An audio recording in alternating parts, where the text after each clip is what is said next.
से 3 गांव आगे है बिलासपुर नाम का गांव। वहां के वैद्य है मनोहर लाल, दूर दूर तक जिनका नाम था। आसपास के गांव में किसी की भी तबीयत खराब हो, मनोहर लाल जी को ये सब बुलाते थे। ऐसा ही एक दिन अचानक ये कैसी आंधी बरसात आ गई। सारे आम झड़ जाएंगे, बचेगा एक भी नहीं शायद। कैसी बिजली कड़क रही है। घर के अंदर बैठकर भी कैसा डर सा लग रहा है। चलो वो खिड़की दरवाजे सब सही से बंद कर देता हूं। ऐसे में ही मनोहर लाल के दरवाजे पर कोई आके दस्तक देता है। अरे इस वक्त कौन आ गया? इस आंधी तूफान में भी चलाया। क्या दरवाजा खोलना भी ठीक रहेगा? वैद्य महाशय, वो वैद्य महाशय, क्या आप हैं? बड़ी मुसीबत में पड़ के आपके पास आया हूं इज्जत। जरूर कोई आया है, मुझे ही बुला रहा है शायद, पर आसपास का तो कोई नहीं लगता। चलो जाकर देखता हूं क्या बात है। ये सोचकर मनोहर लाल दरवाजा खोलने आगे बढ़े। दरवाजा खोलते ही देखा एक अधेड़ आदमी, नंगे बदन, पहने हैं बस एक धोती, चेहरे पर चिंता की लकीरें साफ थी। अरे तुम कौन हो? इतनी रात इस तूफान में क्या चाहिए? तुम्हें तो पहचान भी नहीं पा रहा हूं। वैद्य महाशय, मुझे बचाइए, बचाइए मुझे। ये कहकर गोपाल वैद्य जी की पैर पकड़कर रोने लगे। वैद्य ने महसूस किया गोपाल के दोनों हाथ जैसे पूरे बर्फ की तरह ठंडे थे। तुरंत वैद्य ने अपने पैर हटाकर कहा, अरे अरे क्या कर रहे हो? छोड़ो छोड़ो, क्या हुआ बताओ मुझे।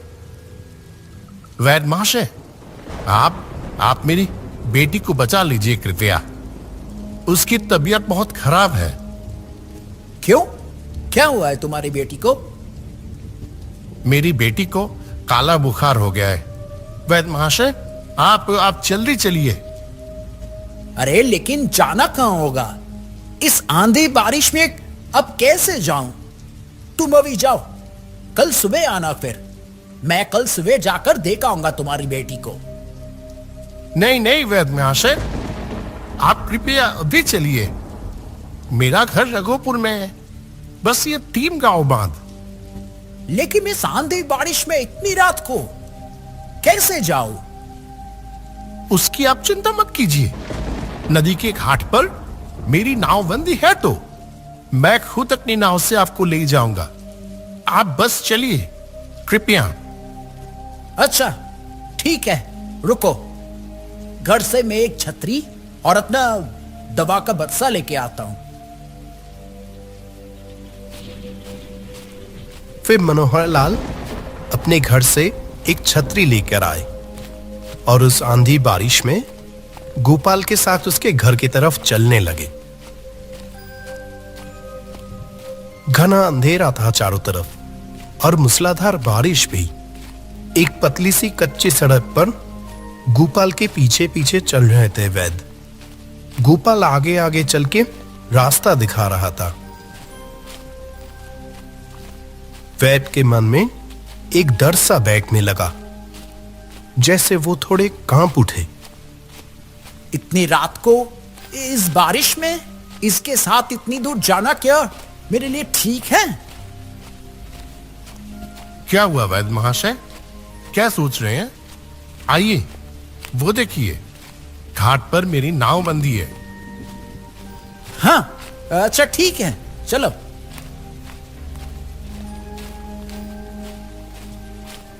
फिर वो दोनों चलते चलते नदी के घाट पर पहुंच गए।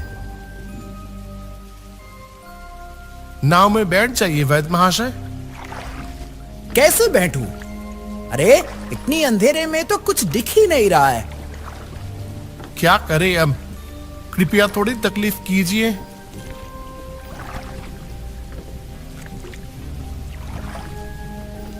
फिर मनोहर वैद्य जैसे तैसे गोपाल की नाव में बैठ गए।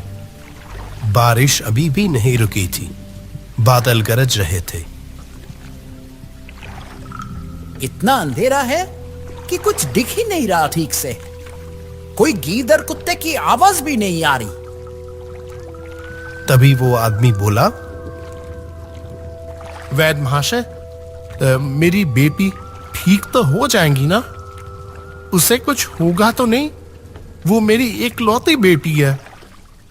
देखो, मैं तुम्हारी बेटी को देखे बिना तो कुछ कह नहीं सकता, पर अगर बुखार बहुत बढ़ गया तो मैं शायद उन्हें बचा नहीं पाऊंगा। ऐसी बात मत कीजिए वैद्य महाशय। वो मेरी एकलौती बेटी है।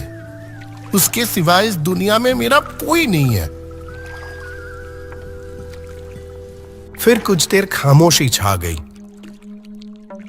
एक ही तरह बैठे बैठे वैद्य की थोड़ी देर के लिए आंत लग गई थी। कुछ देर बाद वो अपनी अंगड़ाई तोड़कर जागे तो देखा वो अभी भी नाव में ही बैठे हैं, और नाव भी अभी भी बीच नदी में ही है। अरे, मैं अभी तक नाव में ही बैठा हूं। क्या बात है मांझी? और कितनी देर लगेगी तुम्हें पहुंचने में? नदी के बीचों बीच नाव पर चले जा रहे हैं मनोहर वैद्य, पर अपना सवाल का कोई जवाब उन्हें नहीं मिला। अरे, कोई जवाब क्यों नहीं दे रहे हो? कुछ तो बोलो। बड़ी मुश्किल है। ये आदमी चुप क्यों हो गया अचानक? तभी एक जोरदार बिजली की चमक नाव पर पड़ी, और तभी मनोहर लाल ने देखा नाव में कोई मांझे नहीं है, बस चप्पू अपने आप चल रहा है। मनोहर लाल डर से चीख पड़े। ये क्या? मांझी कहाँ गया?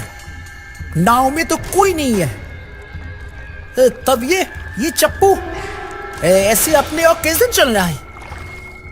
नहीं, ये सब क्या देख रहा हूं मैं? इस आंधी बारिश में बीच नदी में कोई नहीं है। नाव में बैठे हैं वैद्य अकेले, और उनकी आंखों के सामने वो अपने आप चलने वाला चप्पू। ये क्या हो रहा है? और अभी तो वो आदमी मुझसे बातें कर रहा था। ये सब क्या हो रहा है? तो क्या कोई? ठीक उसी वक्त एक जोरदार हंसी सुनाई दी।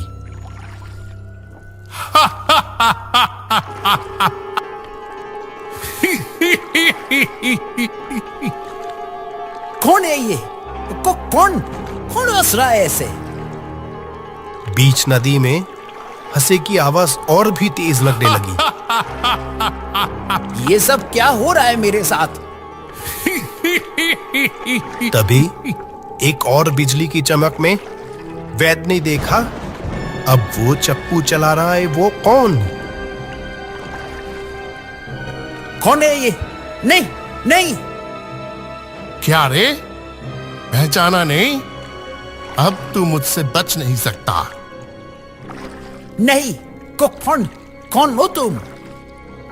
मैं गोपाल, तुझे मैं नहीं छोड़ूंगा। आज बहुत दिनों बाद ये मौका आया है। आज तुझे मेरे हाथों से कोई नहीं बचा सकता। मैंने तुम्हारा क्या बिगाड़ा है? मुझे छोड़ दो। मैंने तो कुछ नहीं किया। छोड़ दो मुझे। नहीं, कभी नहीं।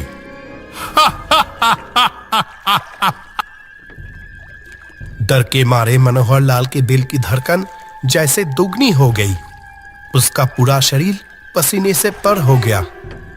ऐसे हालात का सामना उसने पहले कभी नहीं किया था। तूने मेरी बीवी को मारा है। मैं तुझे नहीं छोड़ूंगा। मैं तुझे। मैं नहीं, मैंने तुम्हारी बीवी को नहीं मारा। तूने मारा है मेरी बीवी को। याद कर। कब? याद कर। ठीक ऐसे ही एक आंधी तूफान वाली रात में। वैद्य महाशय घर पर है? वैद्य महाशय। आह, इस आंधी तूफान वाली रात में फिर कौन आ गया? मैं गोपाल हूं वैद्य महाशय, नकुपुर गांव से आ रहा हूं। तो वो आगे बढ़कर दरवाजा खोलकर बोला था, क्या चाहिए इस आंधी बारिश में इतनी रात को? वैद्य महाशय दया कीजिए, मेरी बीवी को बचाइए। क्यों, क्या हुआ तेरी बीवी को? मेरी बीवी बड़ी बीमारी में पड़ी है वैद्य महाशय, आप कृपया चलिए। अभी कहीं जाना मुमकिन नहीं है। अभी घर जा, मैं कल सुबह देखूंगा। इस बारिश में मैं अभी कहीं नहीं निकलने वाला। नहीं नहीं, कल सुबह नहीं, कृपया आप अभी चलिए वैद्य महाशय, अभी। उफ, क्या मुसीबत है यार ये। ठीक है, लुक।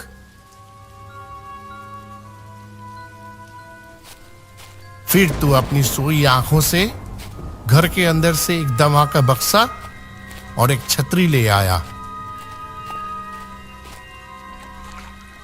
फिर मैं अपनी नाव से तुझे मेरे घर तक ले गया था, लेकिन तूने मेरी बीवी को गलत दवा देकर उसे मार डाला है। नहीं नहीं, मैंने नहीं मारा।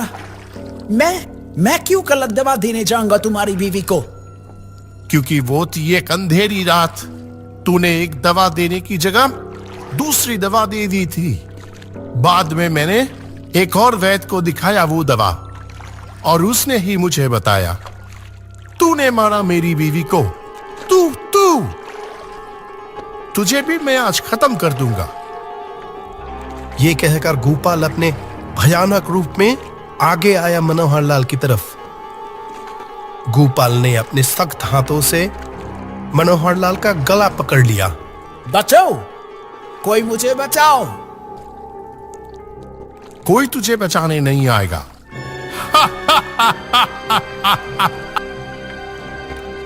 ये कहकर गोपाल ने मनोहर लाल का गला जोर से दबा दिया।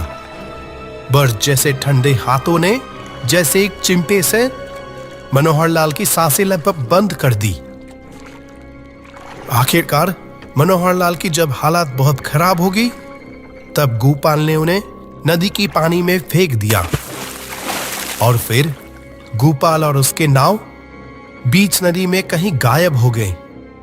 उनका कोई नामो निशान नहीं दिखा। इधर मनोहर लाल वैद्य तब तक उस गहरी नदी की पानी में हाथ पैर मार मार कर बिल्कुल थक चुके थे। और नहीं सह सकता। जब वो लगभग बेहोश होने ही वाले थे, तब दूर से एक नाव आती हुई दिखाई दी उन्हें। अरे, उस बीच नदी में कोई डूब रहा है क्या? कौन है वहां? रामू माझी तेजी से नाव चलाकर वैद्य के पास आ पहुंचा।